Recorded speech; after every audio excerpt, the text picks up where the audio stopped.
Welcome to the People of AI podcast, showcasing inspiring people with interesting stories in the field of artificial intelligence. I'm Ashley Oldacre. Let's jump right in. This podcast is sponsored by Google. Any remarks made by the speakers are their own and are not endorsed by Google. Hi, everybody. Welcome. All right, I'm super excited to have Jeanine here with us today. I'm so honored that she took the time and that you're here to share all of your amazing journey and experience with us. And to start off, I'm going to read your bio so that people can get to know you a little bit. So Jeanine Banks is the Vice President and General Manager of the Developer X business and Head of Developer Relations at Google. She focuses on empowering millions of developers to build AI-enabled businesses and experiences for billions of users worldwide. Jeanine is responsible for many of Google's most popular dev products, including Flutter, Dart, Go, Firebase, and Kaggle, and leads Google's overall engagement with developers across AI, machine learning, AR/VR, mobile, and web platforms. Before Google, Jeanine launched dozens of products across Amazon, GE, IBM, CA Technologies, and Axway. She also founded 2 digital health startups. Originally from Brooklyn, New York, Jeanine started coding as an intern at the Brookhaven National Laboratory, BNL for short. Today, she mentors underrepresented tech founders and advocates for increased diversity in tech investments. Welcome, Jeanine. Thanks for having me. Glad to be here. So we'll jump right in, and I'd love for you to, I gave sort of a very, very brief overview, but I'd love for you to tell us a little bit about yourself. Well, it all started when I was in kindergarten. No, I'm kidding. I was like, yes, take us all the way back. All the way back. From the crib to, corporation. No. So originally, like you said, I'm from Brooklyn, and I'm proud to be from a pretty large family. If you go to New York and maybe certain parts of New York, there's a such thing as infamous Mitchells. And, I'll admit my maiden name is Mitchell.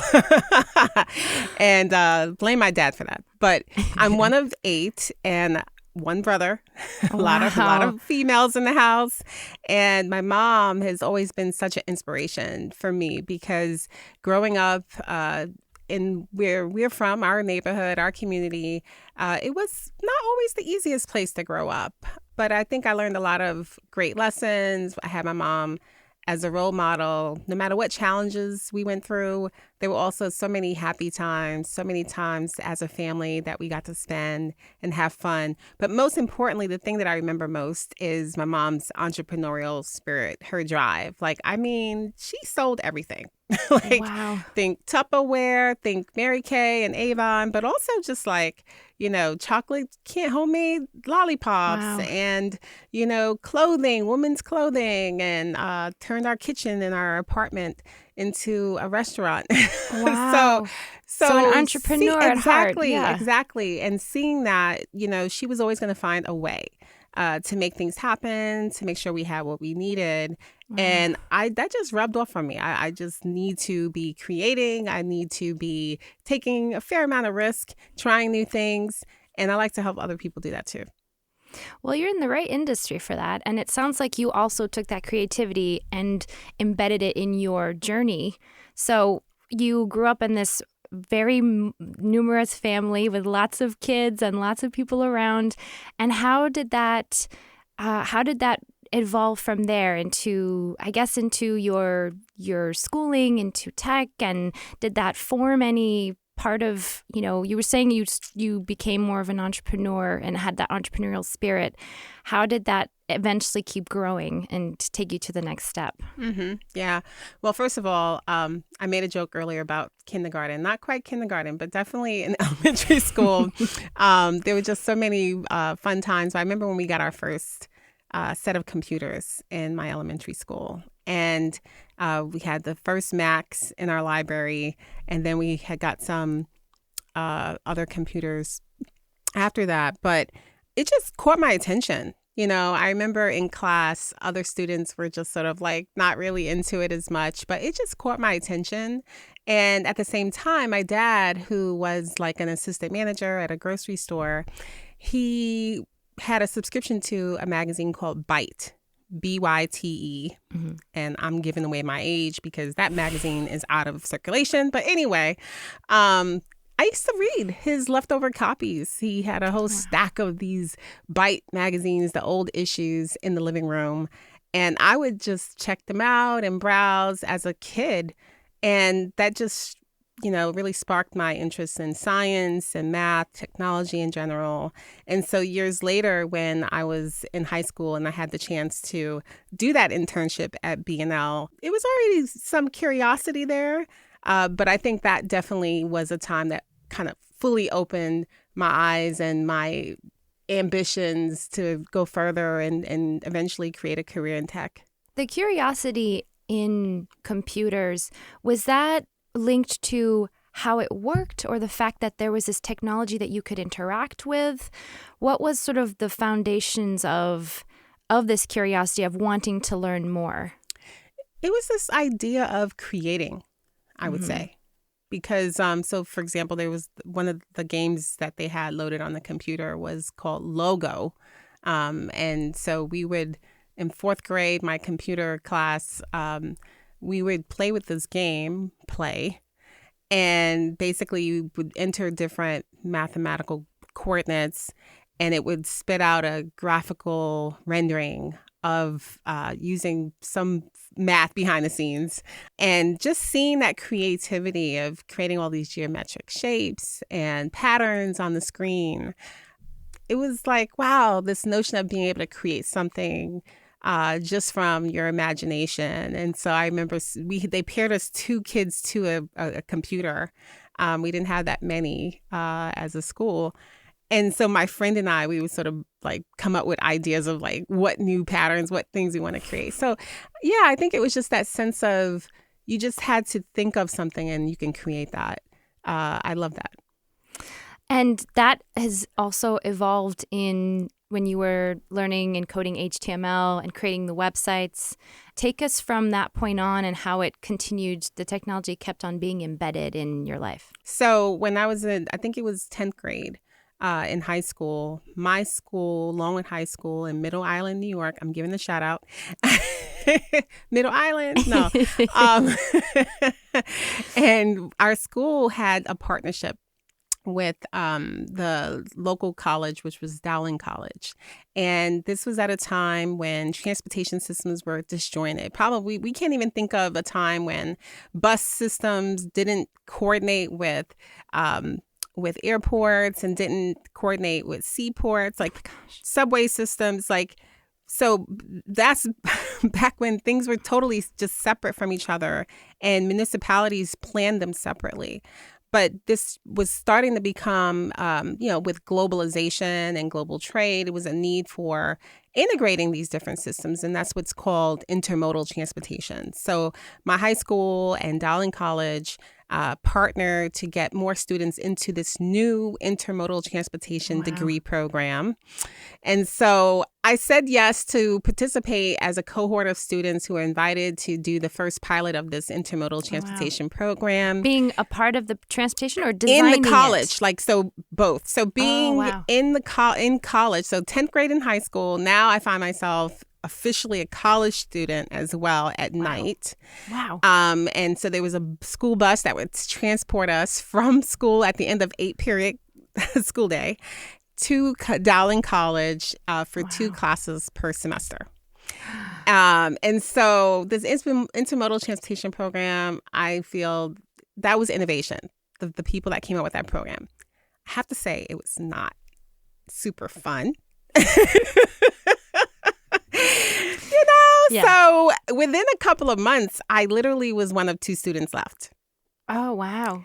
Yes. The other students dropped out and I was one of Talk about 2 tenacity and not giving left. up. Well, I don't know if it was tenacity or if it was this boy who was, in a freshman, already graduated from high school. So I ended up going to Dowling College through this program. I actually stayed in it through the rest of high school. Wow. And then what happened was I graduated from high school with a bunch of credits. But I knew I was not going to finish fully the rest of my college education in that program. And that's when I switched over to computer science. Okay. So I was able to switch into computer science. Now, why did I do that? My math teacher, who was also my robotics teacher, I was pursuing healthcare robotics as a program, but those classes were far and few between, sort of like only available in winter semesters or something like that. Yeah. And I was not trying to be in school for a whole bunch more years. So my math professor, Dr. Philip Ratner, said, hey, we're not hosting that course, but if you switch to computer science, at least these credits will count, and you can take some other classes that I am teaching this semester. And I'm like, okay, because I'm not trying to stay here for 4 more years after being in college.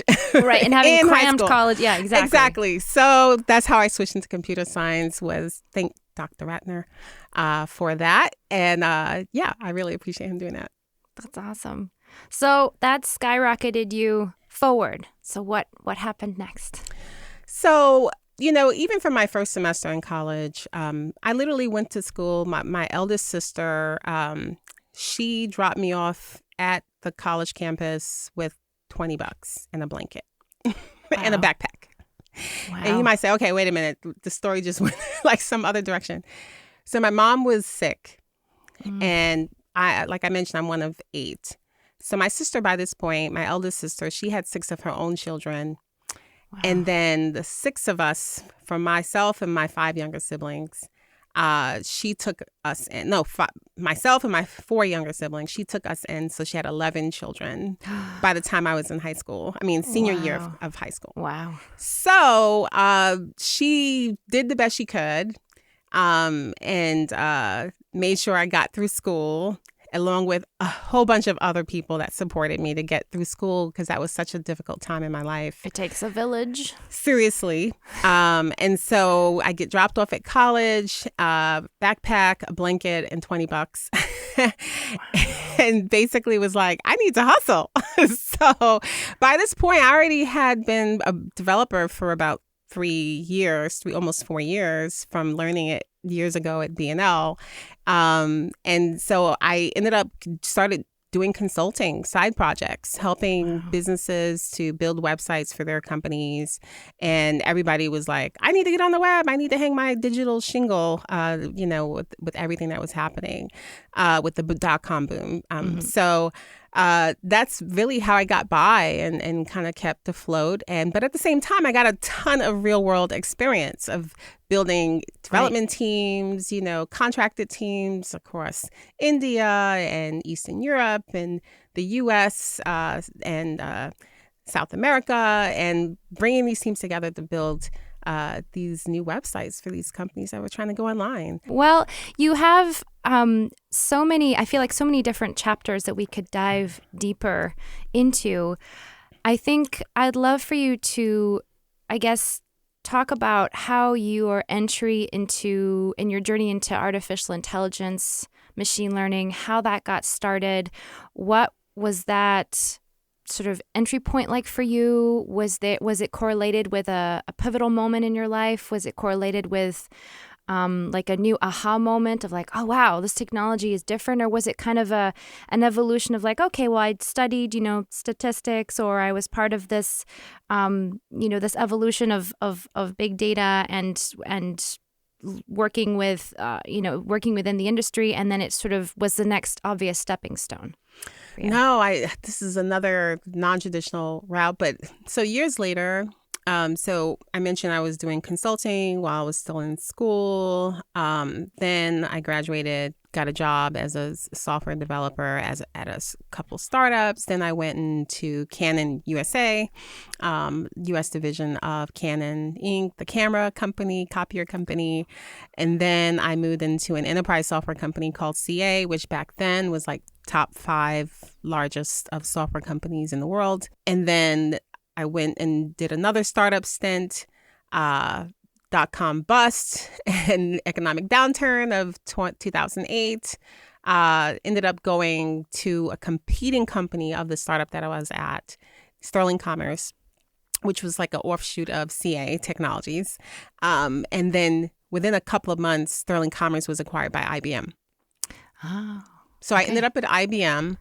And that was just like really a game changer for how I thought about technology, but also where I started to get exposed and start really thinking about AI and machine learning. And so you might recall this is around 2008, 2009, and it was all about a smarter planet. Mm-hmm. That was, IBM's, not just like a marketing mantra, but really a belief that technology and information, big data, analytics, and AI can really weave together new experiences that power society, and ideally for the better.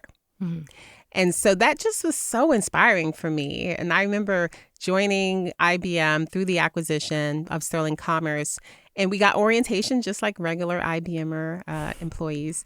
And that orientation took us through sort of the original founding of IBM and the 100-year history and all the technology and from calculators and all these different machine and mainframes and all of these things. And so now what was going to be possible with the next innovation to come in terms of compute power, in terms of storage, which is just like growing leaps and bounds, and the cost per gigabyte dropping dramatically. And so that, and then the massive amounts of data that was being generated. So that was just such a opportune time where I felt that IBM was really thinking about these problems. And that was the first time that I started to think about them in that way, and how there are applications for AI and more so machine learning to be able to be applied to different world problems, whether it's hunger, whether it's water supply, energy, you pick a global problem, climate. And I think that some of the brightest individuals that I've ever met at IBM were thinking about ways to solve those problems with AI. And that was really, really exciting to me. And based off of the work that you're doing now, I can also see how you've carried that on in your current work as well. So it shows that you care about bridging and solving the world's sort of hardest problems with this new technology. And you do this, I think, by working and supporting and enabling developers with what they're building as well. Can you talk a bit more about that? Yeah, it's super personal for me. I think about how we can create more access for people to take advantage of this technology to the extent that they're educated, they're able to learn the technology, not necessarily because they went to college or a formal education path, but just get it into people's hands. And this is where open source becomes so instrumental in terms of increasing access for more people to have these tools, to the latest, greatest, state of the art, and then be able to translate that or transform that into some sort of product, into a business, into new career skills. And now suddenly you're talking about changing your community. You're talking about changing, like, for example, a Flutter developer responded to one of our satisfaction surveys we do on a quarterly basis and said, "Thank you. You saved my country." Wow. Yes. Wow. Yes. Like, when you get that kind of feedback and you really can connect how that access to technology empowers people to create and build, that then changes their standard of living, their quality of living for themselves, for others in their communities, in their countries. I just feel that that's what we need to be making available to as many people as we can. And unfortunately, the reality is there are still billions of people on this planet who do not have access to the latest technology. Many don't even have internet access. Right. And so whether it's a lack of internet access or it's a lack of digital skilling, right? And then the tools, and so there's definitely obstacles. And I think that at Google, what's been really inspiring and motivating for me personally is that we have the ability to affect change on all of those levels. Yeah. And that scale too. That scale, which then opens up just unprecedented access for people. Yeah. And that's what happened to me. When I think about it, I'm an intern at Brookhaven National Laboratory, and freely and open, available access to technology that maybe it wasn't pervasive yet. This is like early internet. This is HTML 4.1, open for comment. Wow. Not even standardized published specification yet. Wow. And they put this in my hands. They put the information, the documentation, they put the technology, the machinery, the compute power, gave me that access.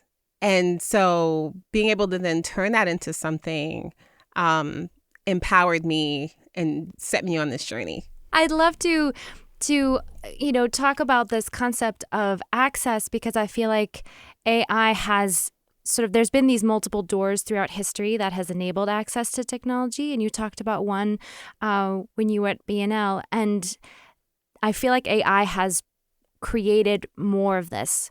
Can you talk more about what you're seeing and how that's enabling, how AI now is enabling and unlocking developers more so than before or differently? So to answer that question, I have to go back and talk about PCs. More stories. I have to talk about PCs. I love it. So I remember my first semester in school in college at Dowling. It was a journalism course that I had to take, one of the core classes I had to take. And one of the papers, I had to write a persuasive paper on pick an issue and take one side of the issue and then try to persuade my point of view. So typical college first year type of assignment. So I did a little bit of preliminary research and picked as my topic the PC revolution. And at that time, this is like 96, and there was this raging debate, and it's shocking to even think about it right now, but a raging debate if PCs were going to do more harm than good. And this sounds familiar. Yes. And there was this debate about, on the one hand, maybe there's unbounded productivity that can be unlocked with PCs. Mm-hmm. On the other hand, wait a minute, maybe this was going to cause all kinds of lack of productivity because maybe workers were going to become too dependent on machines to do their jobs. Would they not get the skills? Would they not put in the effort anymore to learn the complex tasks? Or if you took that away from workers, that's what the articles in the news back then, they call them workers.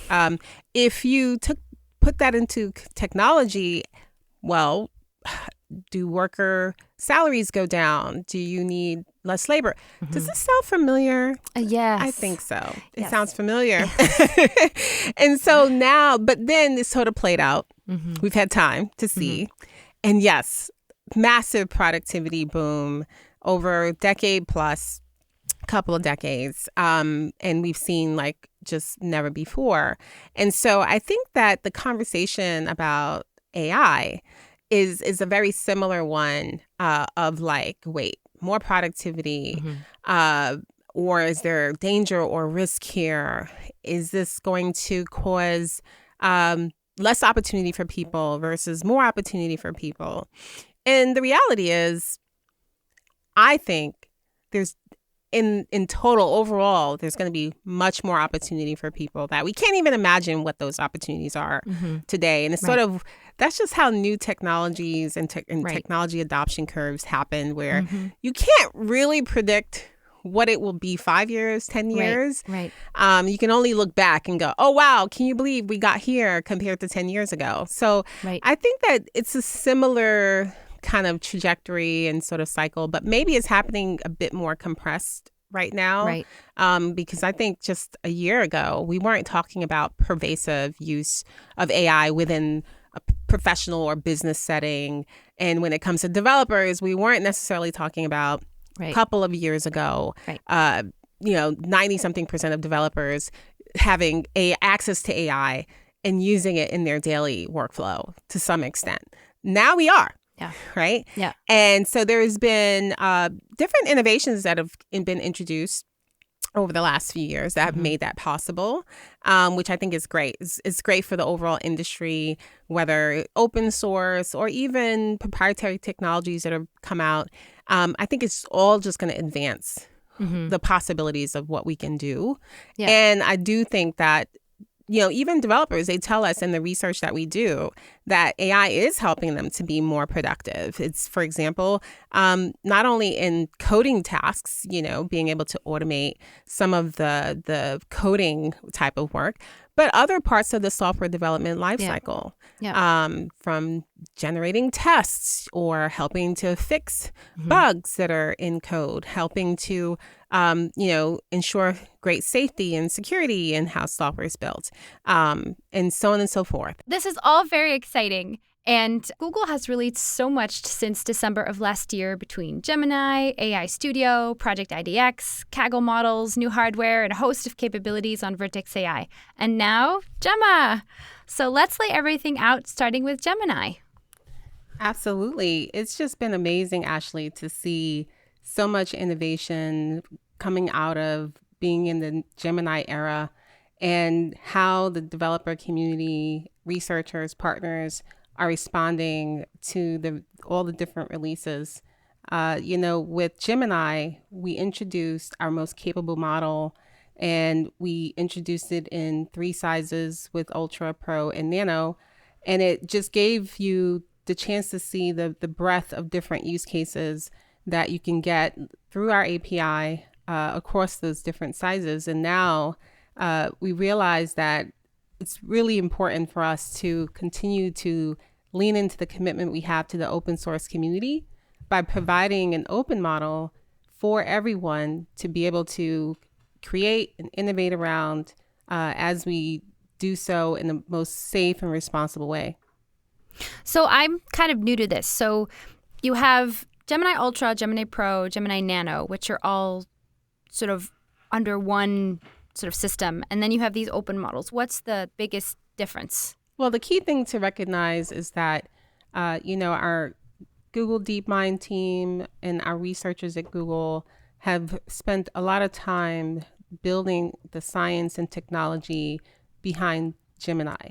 And so with Gemma, we're actually leveraging and sharing much of that same science and technology to create an open model family that is available for developers and researchers to build their applications. So think of it as sort of siblings in the Google ecosystem, and being able to serve different needs depending on your requirements. In particular, with Gemma as our open model, we released open weights in 2 sizes. This is the 2 billion parameter model and 7 billion roughly as well. And these models are really set up for use on developers' laptops and desktops to be able to do fine-tuning of the models and tailoring those variants to the use cases that they have. Also, we see and expect developers to run fine-tune variants of Gemma on cloud and various hardware as well. So we have Vertex AI, where you can be able to use our, end-to-end MLOps platform to be able to tune Gemma as well as test and your different use cases and experiment pretty quickly. But also we have the Google Kubernetes engine on cloud that allows you to select from your choice of hardware options from GPU and TPU and CPU, depending on how you want to customize the infrastructure to your requirements. So being able to get that one-click deployment with Vertex, or have that customization of your infrastructure with GKE, we think that there's a wide variety of opportunities for developers to be able to power the applications that they build with Gemma. The other important thing to note is that this is something that takes a village, or should I say a whole open community, right, to make happen.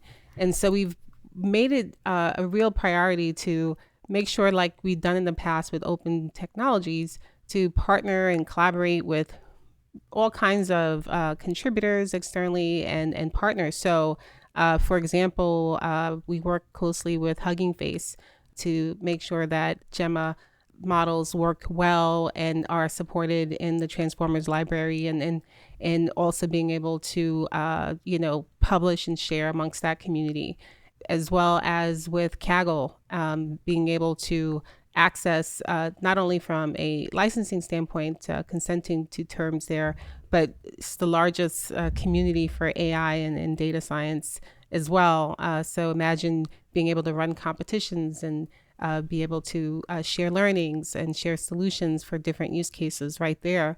And then we partnered really closely. We're so proud of the collaboration we have with NVIDIA. And with that, we've been able to optimize Gemma models for NVIDIA's hardware. So we think that giving access to some of the most cutting edge technology and infrastructure resources will make it possible for developers and researchers to take the ideas that they have and really bring them to life. So this is very exciting for the community because they finally get like their hands on these open models, and they're going to get to play and sort of build on top of them and even change them and tweak them. And are you seeing any, I mean, I know this just released, but sort of what would be a good use case for an open model for building with Gemma, for example, versus Gemini? Well, like I said, for example, we see a lot of developers that are using APIs as well as open models. So for where that makes sense for some developers, you're going to use Gemini and to be able to do some of your easy prototyping and prompt engineering and tuning, and which helps you kind of get going quickly, and it's the fastest way to build your applications. For example, we provide the Google AI Studio, which gives you that fast path to building with Gemini. On the other hand, even as part of that same workflow, developers who choose to use the open model using Gemma, then there's more likely focus around fine tuning, because as I mentioned earlier, we're releasing the model weights. We also are providing quick starts to make that really easy. We're providing tools support. So for example, you can use Gemma with Keras 3.0, which supports multi-framework backend with TensorFlow, PyTorch, and being able to run that way. We think that it's important also to integrate into the vast set of other tools so that developers can do fine tuning. They can work in their existing environments, really want to meet developers where they are. And then we think that that's going to make it really easy to have that end-to-end workflow. I hear a lot about this concept of fine tuning, which seems to be a big thing for developers. Can you briefly explain what that is? Absolutely. So it's really kind of bringing additional data that the model was not previously trained with, and being able to continue to generalize it to more use cases and more domains. So it can be your personal data that you, like if you wanted to build your own app based off of your own, like if you're a bank, for example, and you wanted to sort of analyze, client uses or whatever, you could use that data and then train these models on the data. Yeah. And then the other thing too, though, is that you're going to have sort of that base of, for example, let's say it's you're doing text summarization, and say the model has been trained to work with text that is in certain languages and not in others. But then you want to be able to expand the quality of the results of the model to other languages as well. Or if you have a certain subject matter, for example, a model that's trained very well in sort of a general space, but not specialized in healthcare.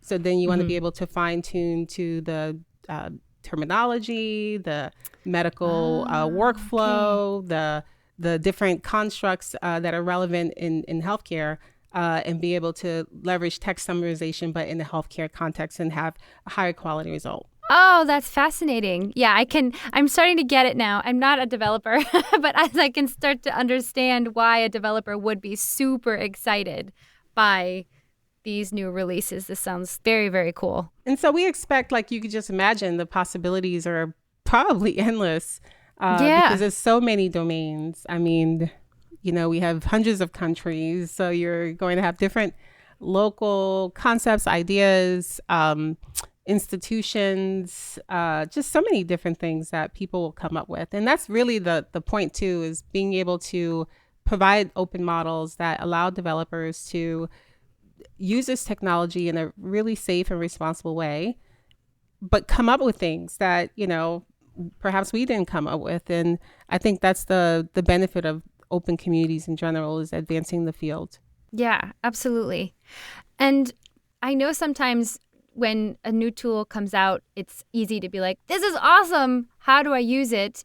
And I feel like Kaggle, which is our data science platform with anyone who can participate in a competition, I feel like that would be a really good place to start to explore and play with these open models and even get some examples of how to use it. Is that something, is Kaggle going to play a big role in connecting with Gemma? Absolutely. One of the things that we thought about was, first of all, the question is the value that Kaggle brings, which is really unique. For years, it's been the place people go for data science competitions and machine learning competitions. As part of that, that means that you have a single place where people are stress testing and validating many different types of models for a range of different use cases, and you get real empirical results about how well those models perform in those cases. So we think that now with large language models, this is just a great way to extend what Kaggle has always done, and being able to now provide open models like Gemma.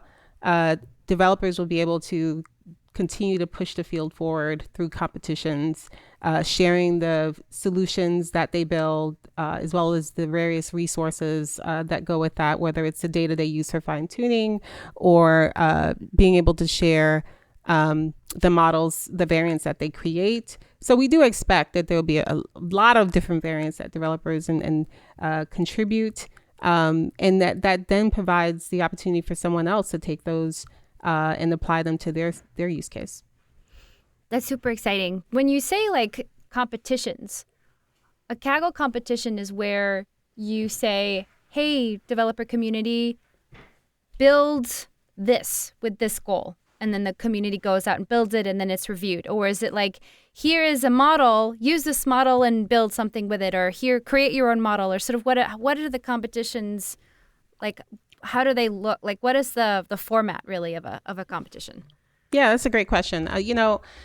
It's interesting because I mentioned that Kaggle has a long history of running and hosting competitions for data science as well as machine learning. So when you think about the breadth of that space, it's everything from data visualizations against data sets. It's, tuning models and publishing variants. And in other cases as well, even building models against a problem statement. So the cool thing is that you have that variety or diversity of different kinds of use cases that competitions can be created around. And, that's one of the beauty.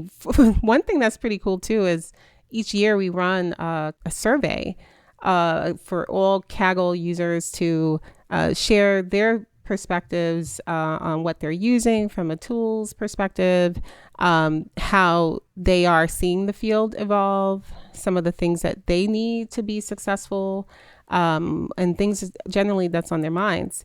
We publish that data set back to the community, and we invite everyone to then participate in either, data visualizations and other contributions around the survey data set. So this has been I would say, a pretty long tradition that the Kaggle team has done.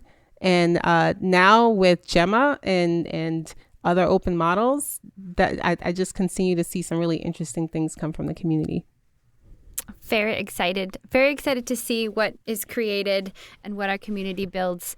Speaking of sort of the larger Google ecosystem, as the leader for the developer pillar at Google, I think it's important to note that as a leader, one of the goals is to make sure that all of the AI Google products that we offer fit well into the general developer ecosystem. Because the goal ultimately is for any developer to build seamlessly with our products, or also to integrate their work streams, their flow into their ecosystem, into their workflow as well. And I would love for you to talk about, if it's possible, how Google's thinking about this and the direction that we're going. Because I personally think like this is such an important mission to make sure that we are giving developers the best experience and the option to choose between different tools to ultimately achieve the outcomes that they want. So I think that maybe something that will be true 10 years from now or longer is that you're going to see a vast set of tools available for developers to build with. And, developers are going to continue to choose what makes the most sense for what they're trying to build. And, it's not an insurmountable hurdle to pick and choose the things you want to use and then make those things work. And so our perspective at Google has been, how do we give developers time back to focus on the creative things that they are building and the problems that they're solving, and not like this gluing together of these different tools and spending time on sort of plumbing and making things work. And actually, from the research we've done and from the developers I've talked to, they think that's a really valuable time for us, effort from our part to try to help them, save that time and be more productive. So, for example, with projects like Projet IDX, that was one of the key inspirations. Is we found when developers were looking to build applications for multiple platforms, whether it's, mobile apps that run on Android or iOS, or if it's web applications, backend services, it was like, okay, if I want this application to run in all these environments, I have to be specialized in all these environments. There's whole different tool chains for them. Getting all of that to work and being a specialist in those different areas is next to, well, it's not impossible. I wouldn't put anything past the ingenuity of developers, but it's takes a lot of time and it's challenging. Yeah. So that was sort of the key insight that led us to create Projet IDX. And the spirit is that, okay, how can we make it easier where these things are well integrated from the start? We bootstrap a workspace for you with the libraries and plugins that are most commonly used for what you want to build, and you get to choose from a library of templates for what kind of applications you want to build. For example, there's a Gemini template, so if you want to build AI powered applications with Gemini, and then it tees all of that up. It configures and provisions all of those tools, all of those resources. It runs natively in the cloud. You access it through a web browser. It's like, wow, this saves so much time. And that's what we've been hearing from those who've tried it so far. And it's just been a phenomenal reaction to it. But this is just the start. We still have so much more to do. And I think the way that the team who's working on Projet IDX is approaching it is like, how do we be collaborative? So I think we're going to continue it that way. So based off of what I've seen, it's a dashboard that connects you to all of, like, you could use Angular, you could use Firebase. It's like whatever app you want to build, it sort of has this platform where you can connect to whatever it is that you need to build at the time, or that you need to build whatever it is that you're trying to build, is my understanding. Is that right? Yeah, it is. And the other thing too is it's not just about you. So here's the thing. I think you can find various different studies out there that point to how much time developers spend actually coding in any given day or any given project. And what we've seen over the years is that percentage of time spent has changed and has gone down somewhat in terms of how much time developers are spending on writing code or debugging code. And so we find that it's important that we're not only helping them be even more productive with writing code, in which AI assistance has been great to be able to do code generation and fixing code and other suggestions. But we think that the rest of the development lifecycle is ripe for making improvements to simplify how things work, applying AI to those problems, whether it is testing, performance, monitoring, security use cases. After you've deployed your application, okay, when and how do you upgrade it? When do you choose to onboard the latest versions of open source libraries that you might have used?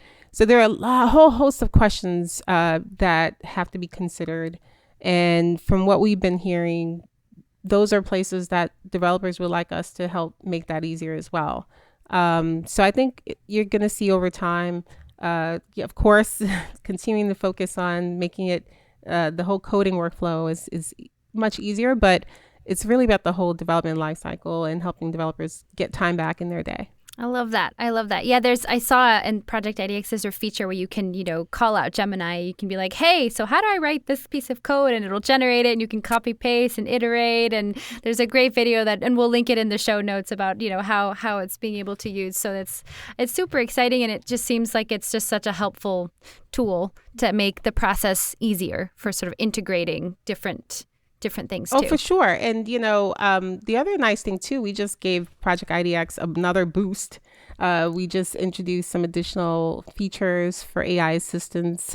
For example, oftentimes you'll see services that might have a chat bot available, and you can kind of ask it questions to help me write this Python script to convert, this line of, library into from another language, let's say from C or from JavaScript.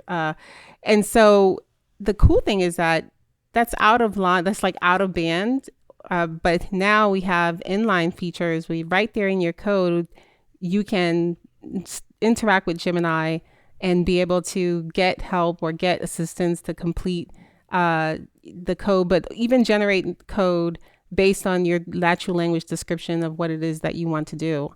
And then see it right there, update in your file. So there's features like that are just come in really handy. I love it. It just seems also less intimidating. It feels like it's unlocking so many things. Well, thank you so much for sharing about more information about all these incredible releases that we have. And we're so excited to see what the developers out there are going to build. And hopefully we'll get a couple of them on the podcast to share what they do create.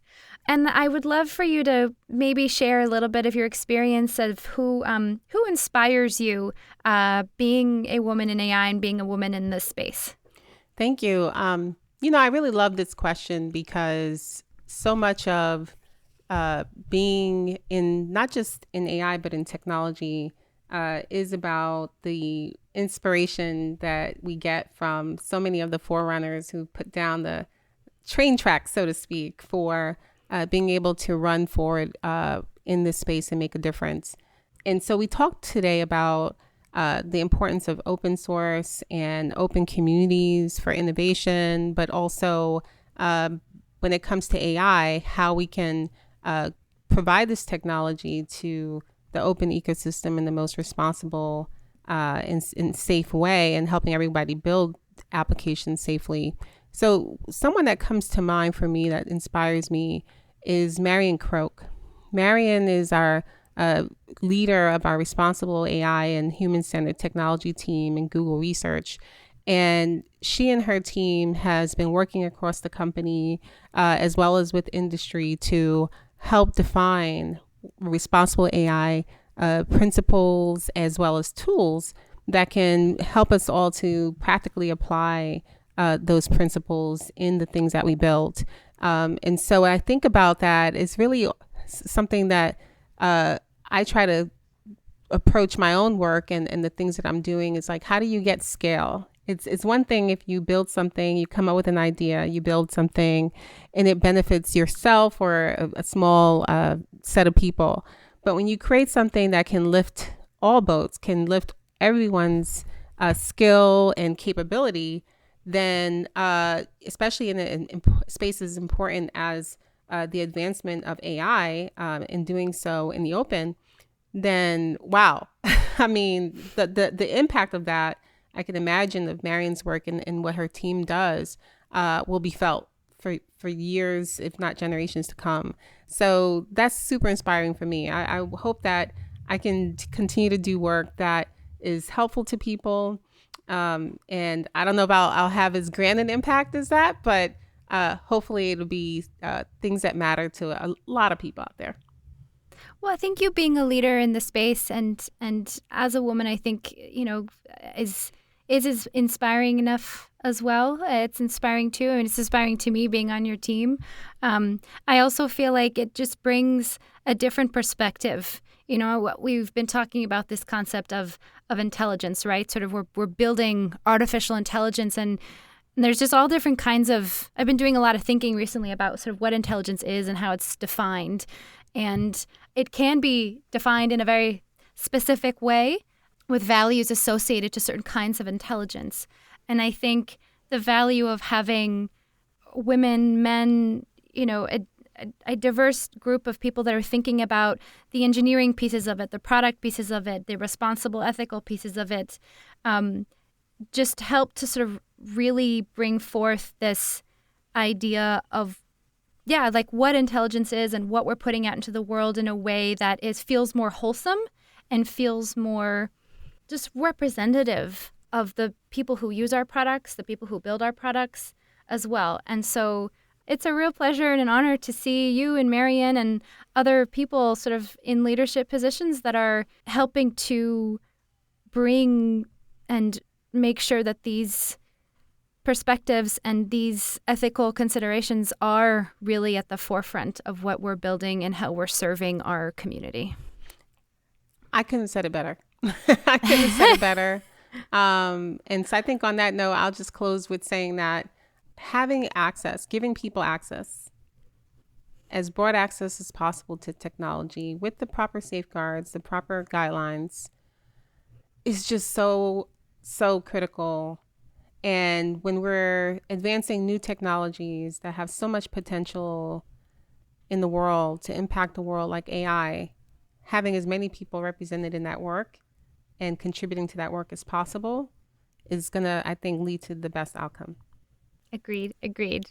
This has been an extraordinary conversation, and I've learned so much, and we've touched upon so many incredible things. Your personal story, your personal journey has been really wonderful to listen to and very inspirational, and the way that you are bringing that mission of empowering developers and unlocking technology for developers and the broader community, I think speaks to the journey that you started and the journey that you continue to be on. So what words of wisdom or advice or anything else that you'd want to share in helping people sort of on their journeys? Well, I can't offer any advice that I wouldn't take myself. So what I'm spending a lot of time on is just learning. And I love learning. That's just one of my things. I hate when you get asked that question of like, oh, what's your favorite hobby? And I'm like, it's learning. It's never the coolest thing, like other people like, I'm jet skiing and I'm a private pilot, and I'm like, learning, reading. But I think that would be my advice to anyone. It's just like, no matter where you're starting from or what you think you already know, there's so much to keep learning. Yeah. I had to go and replenish some of my equipment and my setup at home to get into more of this work and technology. And for me, I learned by doing. Yeah. Mostly. Yeah. And I complement that with taking in a lot of information and talking to lots of people. But I learned by doing. Mm-hmm. So I just kind of got a new Lambda workstation and outfit with some new, RTX A6000s and, Oh, it's a really beefed up machine. We'll have to talk about it later. But I want to be able to like work with some of these bigger models and some of the things that are open source, and just sort of learn, what's possible, but also keeping an eye on what some of the risks are, and then what can we do to help innovate and think about ways to solve problems, to solve some of the new challenges that could come up, rather than waiting for those things and then, oh no, we're reacting. Something's, Right. But yeah, that would be lead with curiosity and learning. Learning, whether if you have the ability to get access to technology, check out some of the open source projects in this space. There are so many. One of the popular ones right now is like LangChain, for doing AI orchestration. But there are many others just cropping up every day.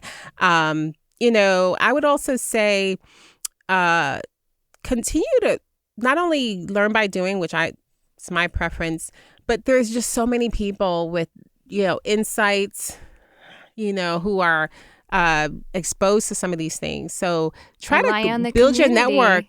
Build your network, plug into the community. Surely there are people that are thinking about sides of the problem or sides of the opportunity you probably haven't thought of yet. Mm-hmm. So you can kind of just ingest as much as you can from them, and then hold on for dear life. This thing is moving and it's fast, and we'll see where it goes. But I think it'll be fantastic. I'm excited. If you would like to learn more about our conversation or our guests, check out the links below. Please subscribe, and if you're feeling extra generous, give us a 5-star rating. We would love to hear from you, so leave us a comment. We'll read every one. Until next time, thank you for listening.